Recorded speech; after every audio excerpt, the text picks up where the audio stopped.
Welcome to today's deep dive. We've pulled together quite a stack of source material, all focused on the really big shifts happening in AI. And it all seems to center on just one day, September 22nd, 2025. Yeah, it's pretty wild how much can drop at once. Right. So our mission today, yours and mine, is to be your shortcut. We want to help you understand what the major players are actually building, maybe who's getting rich from all this, and also where the societal risks might be spiking, things you need to watch out for. And what's really fascinating when you lay these sources out together is just the sheer breadth of it all. I mean, you've got efforts to set safety standards for like future superintelligence happening on the same day as news about building actual robots and, brain chips. Exactly. So we really need to cut through that noise, connect the dots for you between these headlines that might seem, well, totally separate at first glance. It really is a day of contrasts. So we'll dig into Google DeepMind's new safety framework. It's pretty stringent. Then there's OpenAI making this huge aggressive push into hardware, raiding Apple talent. Yeah, that story is something else. We've also got a pretty stunning AI music deal to talk about, and maybe most importantly, a worrying report on how people, maybe even you, are using AI for pretty critical advice. Okay, sounds like a plan. All right, let's unpack this. So let's start where the stakes feel, well, arguably the highest. That's the whole attempt to govern and, I guess, control powerful AI models. Google DeepMind just put out an update to their frontier safety framework, and they've added this specific new risk class. They're calling it harmful manipulation. Yeah, and that term harmful manipulation, it's important. They're being very specific. This isn't just about, standard deepfakes or misinformation campaigns we've seen before. Right. They're targeting the potential for these models to be systematically persuasive. Think about models that could actually change people's core beliefs during really high-stakes situations like elections or maybe a financial crisis. Wow. Just by being incredibly good at tailoring persuasive arguments to individuals, it's a different level of risk. Yeah. And it's not just about persuasion, is it? DeepMind is also formally tackling what used to be, well, science fiction territory, misalignment risks. Exactly. That's now officially in their rulebook. They're actually building protocols for a future scenario where an AI could actively resist human attempts to shut it down or, change its fundamental programming. That sounds intense. How do they plan to even monitor that? Well, their proposed solution is, it's ambitious. They plan to build an automated system to watch for what they call illicit reasoning. Illicit reasoning. Yeah, basically it's looking at the AI's internal chain of thought, its step-by-step processing to hunt for hidden, dangerous logic or intentions that a human might not spot just by looking at the output. So spotting bad intentions before the AI acts. That's the goal. Spotting malicious intent before it happens. But, I mean, if we struggle to reliably detect hidden intentions in humans, how realistic is it to think we can build an automated system to spot illicit reasoning in a super advanced AI? That feels like a huge leap of faith technologically. Oh, it absolutely is a leap. But I think they feel they have to start somewhere, right? Otherwise, public trust in them scaling these models even further just evaporates. It's almost an admission from them that, yes, this risk is real, and it's growing as the models get more powerful. Oh, okay. Now, if we kind of shift gears slightly from controlling future superintelligence to controlling very powerful current algorithms, we see a related effort happening with governments. Ah, you're talking about the TikTok situation, the algorithm control shifting in the U.S. Exactly. That whole deal, the governance structure they're putting in place, it really shows how seriously governments are taking the power of these existing recommendation engines. Yeah. The deal basically mandates that Oracle, here in the U.S., will control and get this retrain the entire recommendation software from scratch. I'll retrain it from scratch. Yeah, using a leased version from ByteDance, but the learning, the tuning, happens entirely under Oracle's control inside the U.S. That seems like an absolutely enormous task. I mean, monitoring code is one thing, but ripping out the engine and completely retraining it, what's the cost of that computationally, financially, just to achieve that level of governance? The cost must be astronomical, frankly. But it sets a major precedent, doesn't it? Right. This wasn't just about handing over code. It's a fundamental requirement. The algorithm's knowledge base, its future learning, it all has to be rebuilt on secure U.S.-based infrastructure. So Oracle manages all the future development. They monitor for any improper manipulation. And ByteDance's ownership stake in this new U.S. entity drops below 20%. So this whole mechanism forcing a complex AI system to be relearned under new oversight, this could become the template, maybe, for handling powerful foreign algorithms globally. It very well might. It's a new playbook for digital sovereignty, in a way. Okay, so that's the race for control over the digital space, over algorithms. But our next set of developments points to a different kind of race, maybe even more expensive, the race for physical presence, for embodiment. And this puts OpenAI squarely in the spotlight. They seem to be making a really aggressive shift from just software to actually becoming a hardware company. Aggressive is the right word. I mean, they are not just dipping a toe in the water here, they're doing a cannonball. The sources we have detail this massive, very well-funded hiring spree, Okay. and it's focused almost entirely on poaching talent from Apple's hardware teams. Right. This isn't just hiring engineers. It sounds like they're trying to buy Apple's know-how wholesale. Exactly. Buying institutional knowledge, we're talking dozens of veteran Apple hardware folks, interface designers, audio engineers, manufacturing specialists. And the price tag is steep. Packages reportedly hitting $1 million plus. Yeah. I mean, that kind of investment is clearly designed to shortcut the incredibly painful learning curve that almost every software company hits when they try to ship actual physical products that, work well and look good. And who's leading this charge for them? That would be Tang Tan, former top Apple executive. And apparently, part of his pitch to these recruits is something every Apple veteran probably dreams of: less corporate red tape. Ah, that's quite a pitch. So why is someone like Tang Tan so critical for this? Well, he brings the Apple playbook, doesn't he? Especially on the supply chain and manufacturing side. They're not starting from zero, figuring out how to build things. They've apparently already lined up production partnerships with big players who make iPhones like Luxshare and Gore-Tex. Wow, so they're skipping the startup phase entirely. Pretty much. It's about fast-tracking the whole process, going from a prototype to potentially massive volume production. Some sources suggest they could be aiming for a market launch late 2026, maybe early 2027. Okay, so what kind of product are we actually talking about? We heard Jony Ive's name mentioned, the former Apple design chief. That suggests a certain aesthetic, right? That old Apple playbook of minimalist design. Ive's involvement definitely signals high ambition for the feel of the device. Yeah. Something intuitive, maybe beautiful. The actual initial products they're kicking around show that ambition. It's not just one thing. There's talk of a displayless, smart speaker type device relying totally on voice, Interesting. but also maybe glasses, a wearable pen, even a dedicated voice recorder. The core idea seems to be creating this seamless, maybe screen-free interface to their AI. But it's not just consumer gadgets, right? The embodiment push goes further. They're also diving deep into humanoid robotics at the same time. That's the other, maybe even more ambitious side of embodiment. Their robotics division is expanding rapidly. You look at the job listings, we're seeking expertise in robotic control, advanced sensing, navigating the real world. They're openly aiming for, and I quote, AGI-level intelligence in dynamic, real-world settings. And their trademark application even specifically mentions user-programmable humanoid robots. Okay, but why? Why the pivot to, metal and motors? They're dominating the large language model space. Why spend potentially billions chasing hardware and robotics? The path to profit there seems much less obvious than selling API access. It's a really good question. Professor Benjamin Lee had an interesting take on this in one of the pieces we read. He essentially argues it's a foundational research necessity for them. How so? Well, think about it. LLMs brought intelligence to text and code.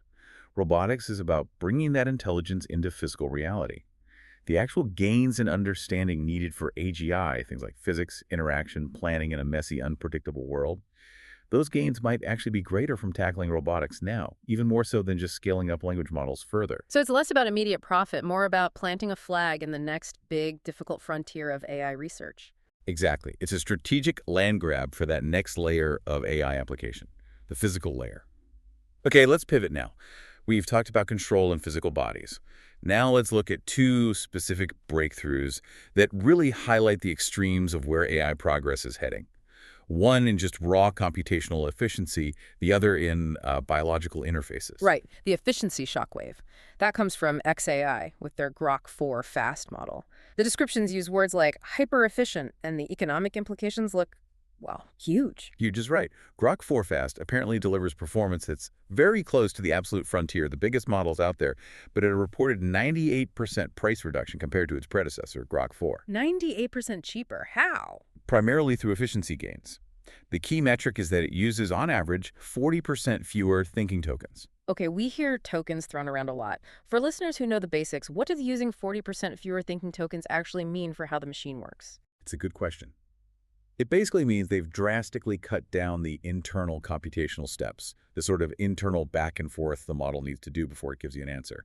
Imagine it needing fewer drafts or internal calculations. So instead of taking the scenic route to find an answer, it's taking the direct highway. Exactly. Much faster highway, which means lower latency, faster responses for the user, Yeah. and critically, much lower operational cost for XAI to run it. And crucially, this efficiency doesn't seem to have crippled its performance. The benchmarks are impressive. It's hitting 85.7% on GPQA Diamond. That's considered a really tough test of scientific reasoning. Extremely tough. And 92% on A 2025, which is advanced math competition problems.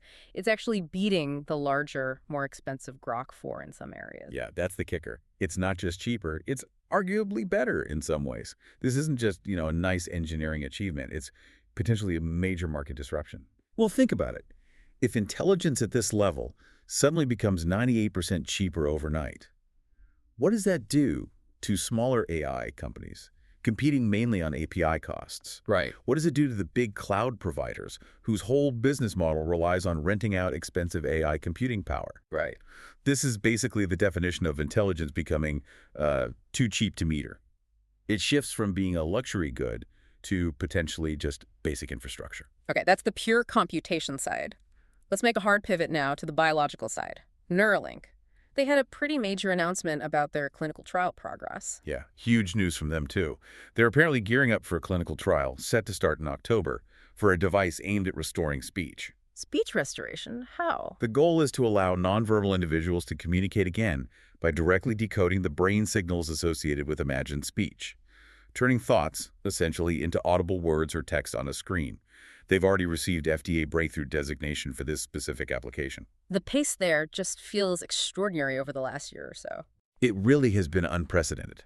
I mean, just think about the timeline they've hit. The first human implant was only back in January 2024. Right. The second one followed just 8 months later. They got breakthrough designation for their blindsight vision project in September 2024. And then, remember that video shared by the first recipient, Brad Smith, back in May? Yeah, the nonverbal recipient who is controlling a computer, writing. Exactly. He showed he could create content, edit it, even narrate it, purely using his thoughts captured by the Neuralink device. The speed they're moving at, from basic cursor control for paralyzed individuals to potentially restoring complex functions like speech, it's just an enormous leap, both technologically and, frankly, ethically. Definitely raises profound questions alongside the potential benefits. Yeah, that does. Okay, so moving from brain chips to the billboard charts, we also need to look at how AI is impacting culture and maybe making some people quite wealthy very fast. Case in point, this AI artist, Xania Monet, just landed a reported $3 million record deal. Yeah. This is a big moment, I think, a real confirmation of AI's arrival in the mainstream cultural economy. Now, Monet was created by a human poet, Talisha Jones. Okay. And while the underlying music was generated using Suno AI, Jones is careful to emphasize that she writes all the original lyrics herself and adds what she calls live elements, trying to maintain that human creative ownership. But the results are clearly resonating. 10 million streams in the U.S., debuting on Billboard charts, that led Hollywood Media to offer this multi-million-dollar deal. Right.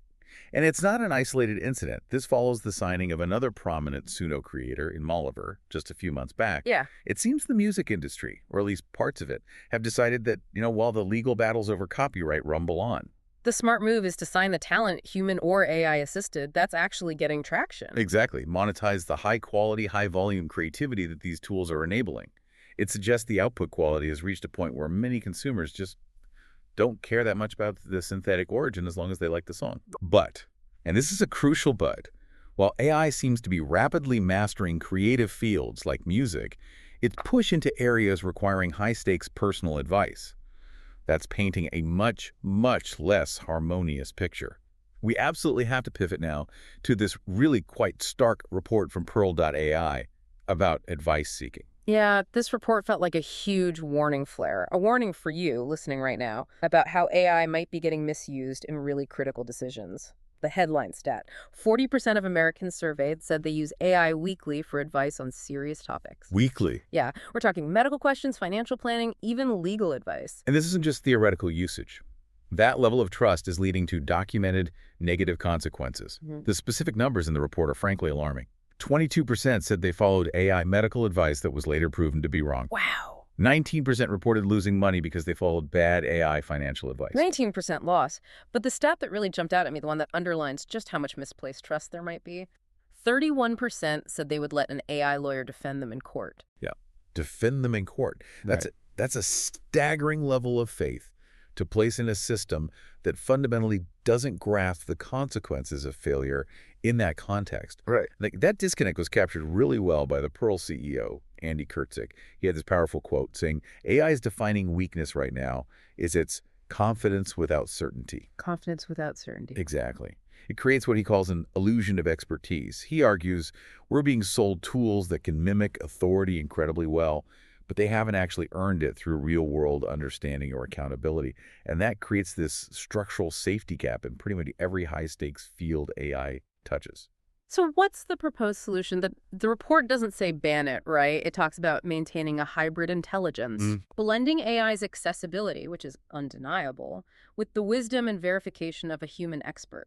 But here's my question. In a pinch, in an emergency, or just when someone wants a quick, cheap answer, if 40% of people are already turning to AI weekly for this stuff, how do we actually enforce a hybrid model? Isn't the temptation just too great to take the instant AI answer and skip the human check? That is the absolute core challenge here. You can't really enforce human oversight on an individual level easily.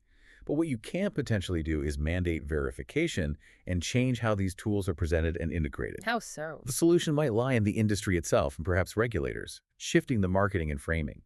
Not selling these tools as doctors or lawyers, but as incredibly powerful research assistants that must be paired with verified human credentials for high-stakes advice. The responsibility perhaps falls back on institutions, hospitals, law firms, financial advisors to integrate AI in a way that explicitly checks its plausible-sounding confidence against actual human certainty and expertise. So building the human check into the professional workflow rather than relying on the end user to seek it out. Potentially, yes. Yeah. It's about managing that illusion of expertise proactively.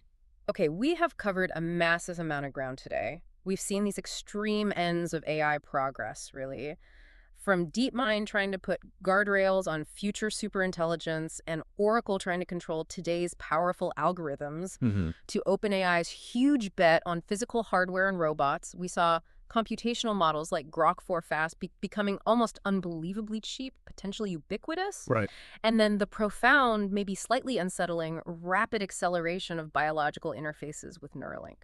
And if you try and tie it all together, there's this really clear tension running through everything we discussed today, isn't there? Grok 4 Fast showed us that raw computational intelligence, the ability to process information and find patterns, is getting incredibly cheap, maybe even functionally free soon. Yeah, intelligence too cheap to meter. Exactly. But then, that Pearl.ai report on advice seeking showed us something crucial.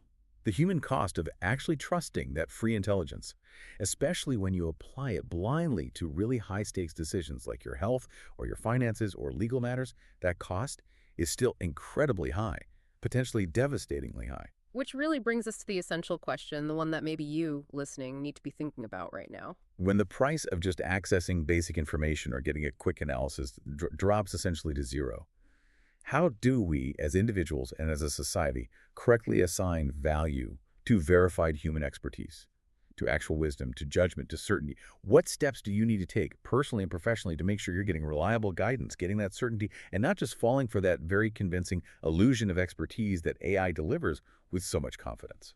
That's the challenge, I think, for all of us navigating this landscape as it evolves so quickly.